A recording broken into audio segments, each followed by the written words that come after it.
সাধারণ জনগণ, ভোটাররা, ভবন মালিকরা, এখানকার যারা ব্যবসায়ীরা, বিভিন্ন শ্রেণী পেশার মানুষ, ওনারা ব্যাপক উৎসাহ উদ্দীপনা নিয়ে আমাদের যে প্রচার অভিযান সেখানে তারা অংশগ্রহণ করেছেন এবং বিভিন্ন বাসাবাড়ি থেকে যারা বিভিন্ন আবাস এখানকার নিবাসীরা রয়েছেন ওনারা নিচে এসে তাদের সুখ দুঃখের কথা, ওনাদের সমস্যার কথা, এই এলাকার যে ব্যাপক সমস্যা রয়েছে সেই বিভিন্ন সমস্যার কথা আমাদের কাছে তুলে ধরেছেন এবং ওনারা সবাই যে কথাটি আমাদেরকে বলেছেন যে ওনারা এবার ধানের শীষেই আমাদেরকে ভোটটা দিবেন এবং ওনারা চান যে তাদের সমস্যাগুলো আমরা শুনি এবং আগামী দিনে আমরা যদি সরকার গঠন করতে পারি তাহলে যাতে আমরা ওনাদের এই সমস্যাগুলো নিরসনে জোরালো ভূমিকা রাখি।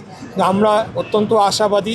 এই এলাকা থেকে আমরা বলতে চাই যে এখন পর্যন্ত যে পরিস্থিতি রয়েছে আমার বিশ্বাস যে আগামী 12ই ফেব্রুয়ারি ঢাকা 6-এর সর্বস্তরের জনগণ ধানের শীষ মার্কায় ভোট দিয়ে আমাদের দলকে বিপুল ভোটে জয়লাভ করবে ইনশাআল্লাহ এবং এই আসনটি আমরা দলকে উপহার দিতে পারবো বলে আমরা আশাবাদী। আমাদের বর্তমানে যে কয়েকটি মেজর সমস্যা রয়েছে তার মধ্যে যানজট অন্যতম। এর পাশাপাশি এখানে গ্যাসের যে তীব্র সংকট দেখা দিয়েছে তার কারণে আমাদের এখানকার আবাসীরা ওনারা অত্যন্ত ভোগান্তিতে রয়েছেন, ওনাদের দৈনন্দিন জীবনযাত্রা নির্বাহ করা কঠিন হয়ে পড়েছে। এর পাশাপাশি এই 34 নম্বর ওয়ার্ড আজকে যেখানে অবস্থান করছি এখানে জলাবদ্ধতা একটা বিশাল সমস্যা এবং বর্ষা মৌসুমে আমরা যখন এখানে আসি আমরা দেখতে পাই এখানে অত্যন্ত সরু রাস্তা রয়েছে, ড্রেনেজগুলো সব জায়গায় ঠিক মতো নির্মাণ করা হয়নি অথবা সেগুলো খোলা অবস্থা রয়েছে। তো সেখানে বৃষ্টির পানি এবং আপনার ময়লা পানি মিশে একেবারে পরিবেশটা বসবাসের অযোগ্য হয়ে পড়ে। তো আমরা আগামী বর্ষার মৌসুম যেহেতু আসছে তার আগে যতটা সম্ভব ড্রেনেজগুলো আমরা উন্মুক্ত করে এবং কিছুটা আমরা যদি সেখানে নির্মাণ কাজ করতে পারি করে যাতে কিছুটা সচল করা যায় সেই চেষ্টাটা থাকবে। এবং এর পাশাপাশি যে যানজটের কারণে অনেকগুলো রয়েছে তার মধ্যে অন্যতম হচ্ছে গণপরিবহনে বিশৃঙ্খলা। বিভিন্ন বড় সড়কগুলায় সেখানে কোথাও কোথাও আমরা দেখেছি 50, 60, 70% পর্যন্ত রাস্তার উপরে বিভিন্ন ধরনের অবৈধ স্থাপনা নির্মাণ করা হয়েছে। টানা তৃতীয়বার অর্জন করেছে দেশের সেরা সুপার ব্র্যান্ড স্বীকৃতি বসুন্ধরা টিস্যু। যত্রতত্র গাড়ি, ট্রান্সপোর্ট, গণপরিবহন এগুলো পার্কিং করা হচ্ছে।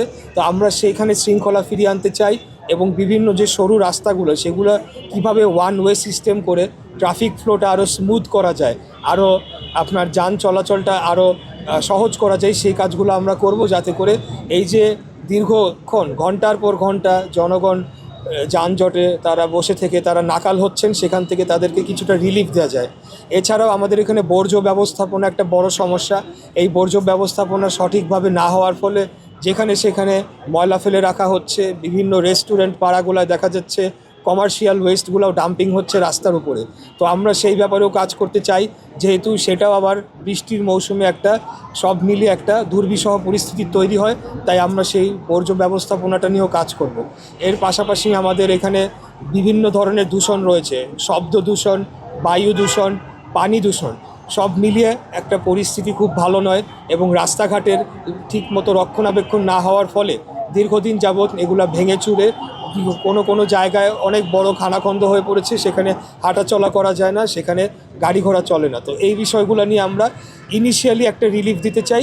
আরেকটা বড় ইম্পর্টেন্ট বিষয় হচ্ছে আমাদের আইন শৃঙ্খলা পরিস্থিতি, সেটিকে 5ই আগস্টের পর গণঅভ্যুত্থানের পর যেই সরকারই এসেছে সম্পূর্ণভাবে আইন শৃঙ্খলা পরিস্থিতি নিয়ন্ত্রণ না করতে পারার ফলে এখনও কিন্তু এখানকার পরিবেশটা অনেকটা অনিরাপদ হয়ে রয়েছে এবং এখানকার যারা বাসিন্দারা বিশেষ করে নারীরা এবং শিশুদের জন্যে রাস্তাঘাটে চলাফেরা করা এবং দিনের যে কোনো সময় চলাফেরা করা অসম্ভব প্রায় হয়ে পড়েছে। তো আমরা এখানকার আইন শৃঙ্খলা পরিস্থিতিটাও পাশাপাশি অগ্রাধিকার ভিত্তিতে উন্নত করার জন্যে আগামী দিনে যদি ঢাকা 6-এর জনগণ এবং সারা দেশের জনগণ আমাদেরকে ভোট দিয়ে নির্বাচিত করে আমরা সরকার গঠন করতে পারলে এই সমস্যাগুলো নিরসনে আমরা জোরালো ভূমিকা রাখবো ইনশাআল্লাহ।